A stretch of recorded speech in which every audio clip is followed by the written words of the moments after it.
What would the police do without drugs? This is something I think about a lot as a journalist who's covered drug policy for the last few years. What would the police even do without drugs? Like, what would they do all day? How would they occupy their time? And this is an important question because in the years since George Floyd's murder, a growing number of Americans are demanding police reform. But where to start? There's so many possible solutions, right? Is it body cameras, racial bias training, better hiring, more oversight? Yes, all of the above. But all of the above takes a long time to truly make an impact. There is, however, an approach that I do think could save lives in the here and now. A sort of big red button I'm suggesting that we push. It's about time we end the war on drugs.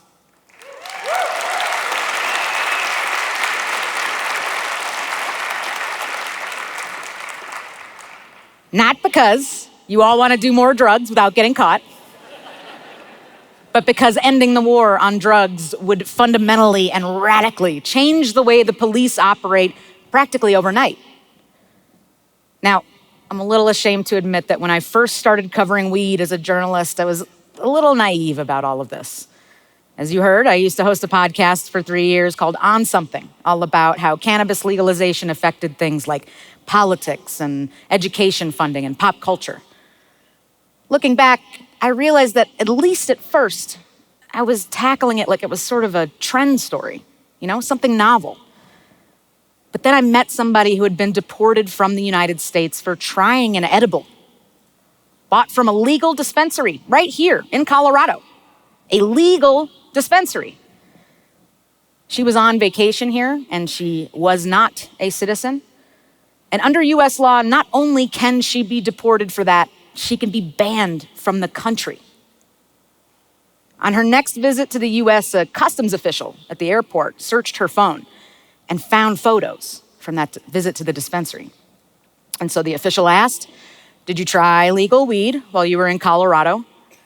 And she said yes, she was honest, because it's legal, right? Legal for a citizen. But how is she supposed to know that? We have decades of data that shows that the people who are arrested, imprisoned, or killed by police are disproportionately Black and brown. The United States still incarcerates more of its own people than any other country in the world, largely for drug crimes. Even in this age of legal weed, when more than half of states have relaxed their laws against cannabis, the war on drugs is alive and well and continuing to hurt people. And that's because drugs, or rather the suspicion that someone does drugs, it's kind of like a get-out-of-jail-free card for the police. They can disregard your rights and search you without a warrant on the mere suspicion of a drug crime. Now, whether or not you're actually committing a crime doesn't really matter. They still have the power to do things they wouldn't normally get to do, and you can't really stop them. There are too many legal cases that I could point to where police acted in a way that was clearly unconstitutional. And yet, a judge looked the other way because the officer in question thought that their victim was on drugs.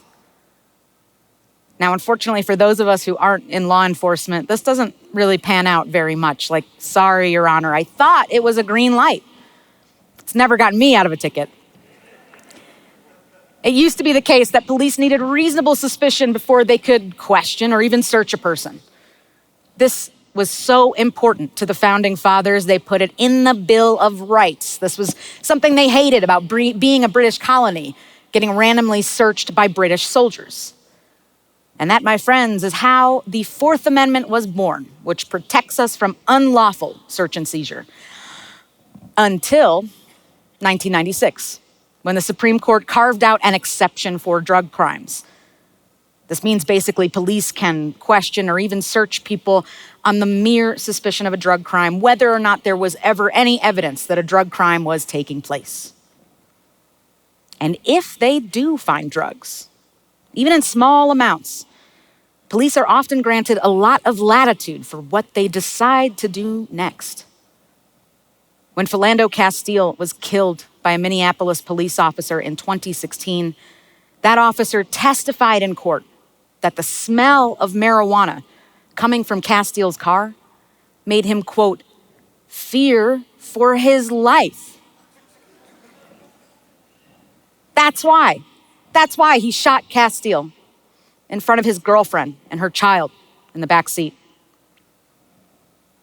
And that officer saw no consequences. He walked free. Another example, police need a warrant to search your home, unless, of course, you are suspected of involvement with a drug crime. Now, sometimes in cases like these, a judge will issue what's called a no-knock warrant, allowing cops to just bust in and take a suspect by surprise.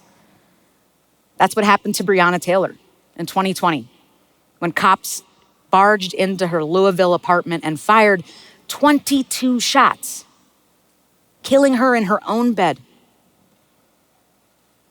Breonna Taylor's case has been in the news again recently because the officers involved will now have to appear in federal court because they are accused of lying to obtain that warrant in the first place, along with excessive use of force. And this is an unfortunate example of what often happens when police are granted exceptional powers. They will almost always be abused. Without all of these carve-outs, police would have to meet a much higher bar before even coming near someone, let alone questioning them or searching them like they're a suspect. And not only does the war on drugs make it easier to arrest someone, it makes it easier to convict them too. You've probably heard of a substance called fentanyl by now. It's 50 to 100 times stronger than your average opiate, making it positively deadly. Even worse, most of the illegal drug supply is now tainted with fentanyl, making even just dabbling in drug use dangerous in this whole new way. Between 1999 and 2020, nearly 1 million Americans died of drug overdoses. More than half of those deaths are thought to be caused by fentanyl, a death toll that's growing with each passing day. And how exactly are police handling this? Well, law enforcement agencies across the country have been quick to spread misinformation about fentanyl and fentanyl users, often because police themselves are trained with misinformation. Many officers are taught to be sincerely afraid of people on drugs, and so they are. Maybe you've heard a story of a police officer overdosing just because he touched a little bit of fentanyl. By the way, this is 100% physically not possible. But stories like this have already been used by lawmakers to justify harsher penalties for fentanyl possession. And again, with the whole supply being tainted, many people might not even know that they're carrying fentanyl on them. So the solution, once again, becomes punishment. Because, well, when all you have is a hammer, everything kind of starts to look like a nail. And what are you ultimately left with after all of that hammering? Being tough on crime was the way that most elected officials and law enforcement officials responded to the so-called crack epidemic of the 90s.